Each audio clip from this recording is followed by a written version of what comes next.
outstanding as the end of the 4th chapter comes, one of my favorite verses. Therefore, we do not lose heart, even as this outward man is perishing, the inward man is being renewed day by day.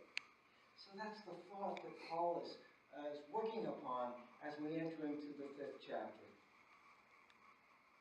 And he writes, for we know that if our earthly house, this tent, is destroyed, we have a building from God, a house not made with human hands, eternal in the heavens. For this we groan earnestly, desiring to be clothed with our habitation which is from heaven. If, indeed, having been clothed, we shall not be found naked. For we who are in this tent groan, being burdened, not because we want to be unclothed, but further clothed, that mortality may be swallowed up by life. Now, he who is preparing us for this very thing is God, who also has given us the Spirit as a guarantee. Therefore, we are always confident, knowing that while we are here at home in the body, we are absent from the Lord. For we walk by faith, not by sight. This is God's word for us, God's people. Let's pray about that. Lord, we ask that your word might be revealed to us in its fullness, that this interpretation of it might be faithful to that word and cause us to grow in the process. We ask all of this through the grace of Jesus Christ, our Savior. Amen. Well, some of you noticed the Mustang convertible out there. Yep, that's mine. It's my toy. 1995. But what started that for me was I needed a car, and a friend of my brother's had passed away, and there was this 1966 GT convertible, white, with a red pony interior.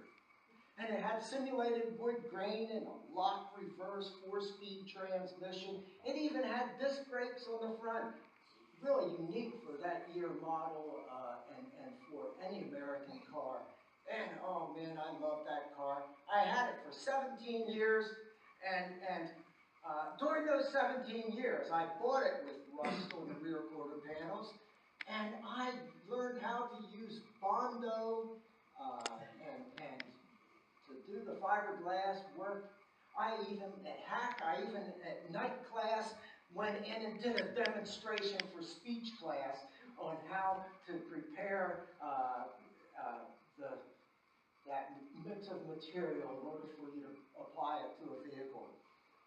Oh, I learned how to spray paint and do touch-up work. And I also learned that sometimes I couldn't do it myself, that I had to get somebody else to do this restoration project of this vehicle. And I had it painted completely twice, had rear quarter panels pieces from J.C. Whitney put on it. And finally, one day, my mechanic, Mr. Bowman, said to me, I can't pass it for inspection anymore. You're going to have to do something. Because when I would go to open it, I'd have to lift the door, pull it open because the frame, being unibody construction, was sagging. Well, that was 1989, and my sons were in my life, and here's these little tykes running around, and me going, I can't afford to do a total restoration of this, so I had to sell. Years later, my son Nate said, Dad, look what I found in one of those car magazines. Over in Hanover, there was a 1995 Mustang convertible, red interior, white paint. He said, that's just like the one you had. It's newer, but so I got it And you know what happens? If it's driven, you're going to get the little dings and dents, the cuts in the material.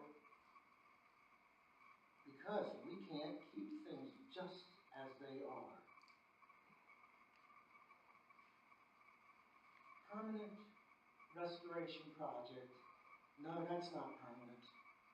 That's an effort to preserve what we have. And that's you and me, too. See, the Mustang for us is a symbol of how we try to preserve things and keep them just the same, not letting things be affected by all that which is around us. And, well, we just can't do it. Life happens. Problems come. Difficulties come. Illnesses come.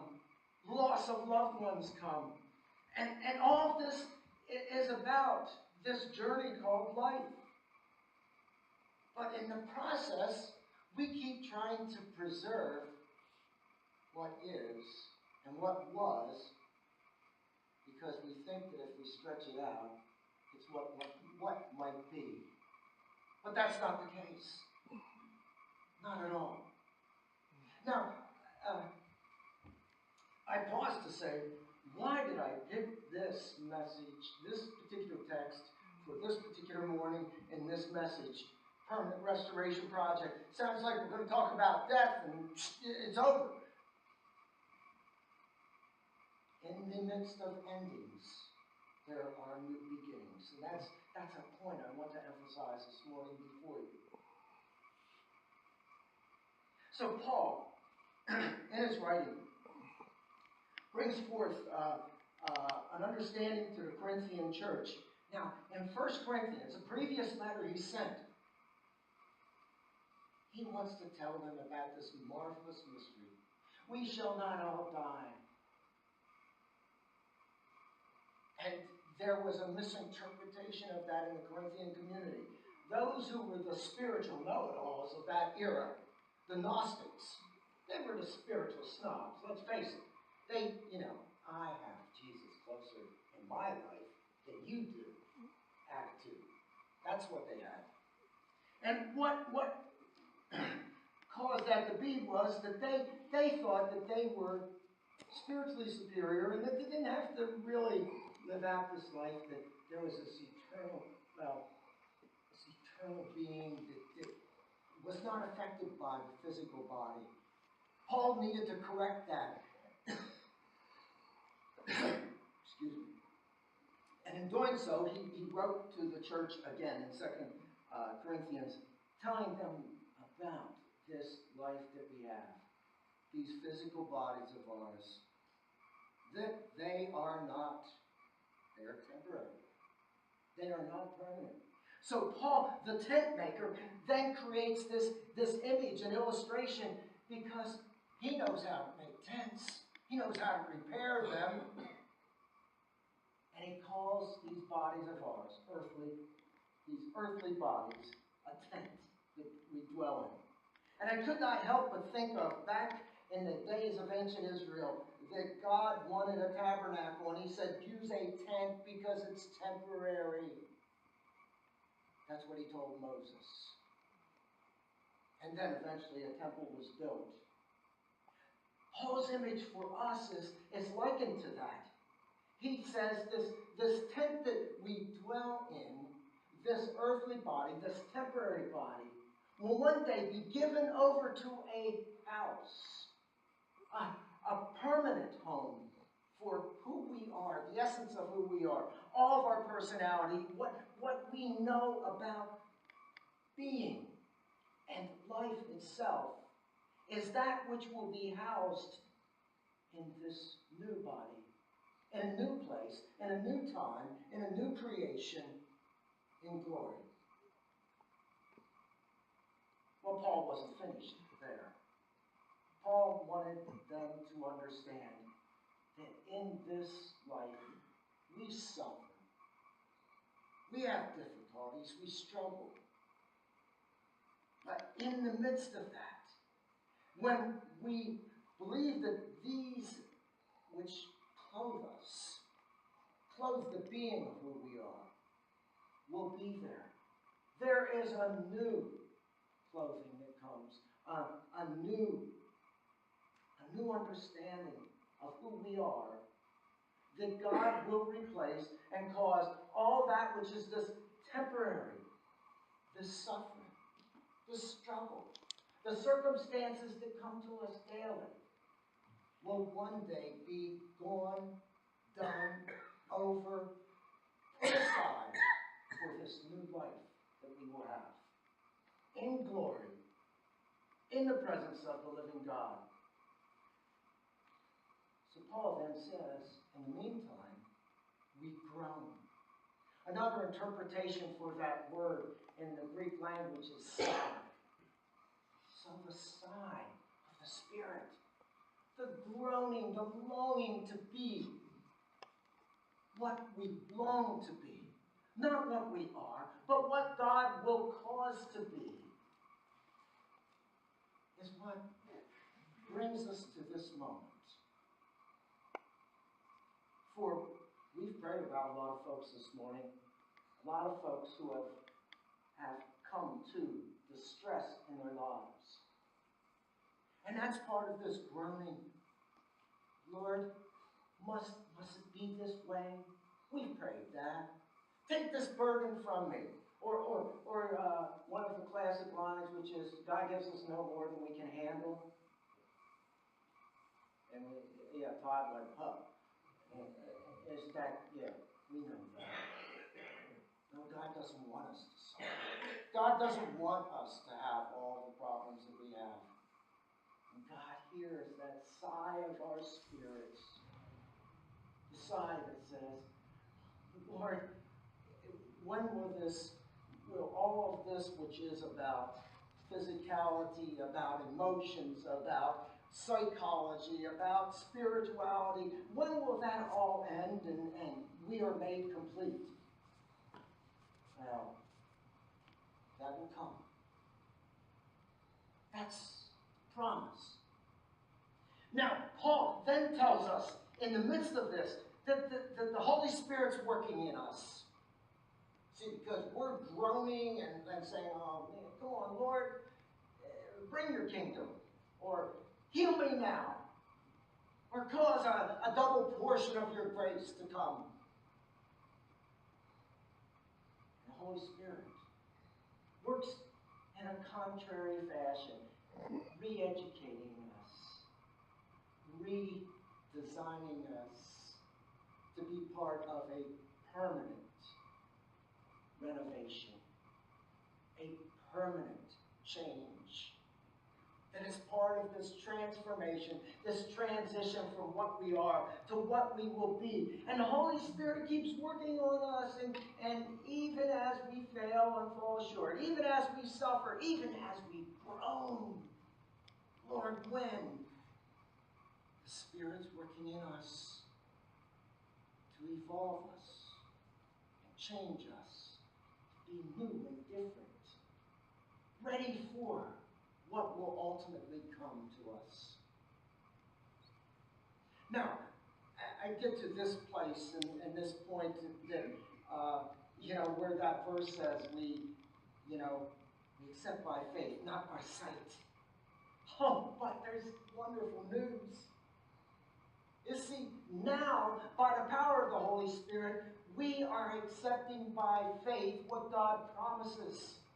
But there will be a day when we no longer need these bodies of ours. We put them aside, rusty and joints that won't work, and knee replacements and Botox and all that stuff that we errantly believe is who we are. Oh yeah, it's easy for you to say that, skinny pastor. But get it. There is that which is precious in us. The faithfulness, the power of God's grace working in us to make us into new beings, that one day we will see, and we will know that we are in the presence of the living God on that other side in glory. So we have this reassurance that in the present moment, God's working while we're incomplete. But then we have this wonderful good news of the promise that is to come. Now, how does that work for this permanent restoration process and our moment right now of this, Liddick, you're leaving us. There are endings and there are beginnings. And the wonderful news about God's grace is that you and I, while we have been on this journey 10 months as a temporary friendship, a temporary relationship, there is a permanence about who we are jointly. For we, what joy it will be. Susan will tell me in that heavenly realm, oh, it's good to see you again. Jim will do likewise. Mike, Josie, Dick, Bill. There will come that moment when we are all in glory and will be reunited in fellowship once more. These bodies, this moment is temporary, but we're celebrating together what is permanent, what God will call us to be in a wonderful and great future for all of us who love the Lord. Soon that will come to be. Soon and very soon. I want you to sing along with me in response to that. Soon and very soon we are going to see the King. Soon and very soon we are going to see the King. Soon and very soon we are going to see the King. Hallelujah, hallelujah, we're going to see the King. No more dying there, we are going to see the King. No more dying there, we are going to see the King. No more dying there, we are going to see the King. Hallelujah, hallelujah, we're going to see the King. Third verse. No more crying there, we are going to see the King. No more crying there, we are going to see the King. No more crying there, we are going to see the King. Hallelujah, hallelujah, we're going to see the King. Heavenly Father, thank you. Thank you for that assurance of you being in control of all things, that there is a destiny for us, that these temporary bodies will not be fitted for, but there will be a permanent restoration project that you are working in us and will be made complete in that day that we enter into glory, and we will fellowship one with the other once more. We thank you, we praise you in the name of Christ our Savior. Amen.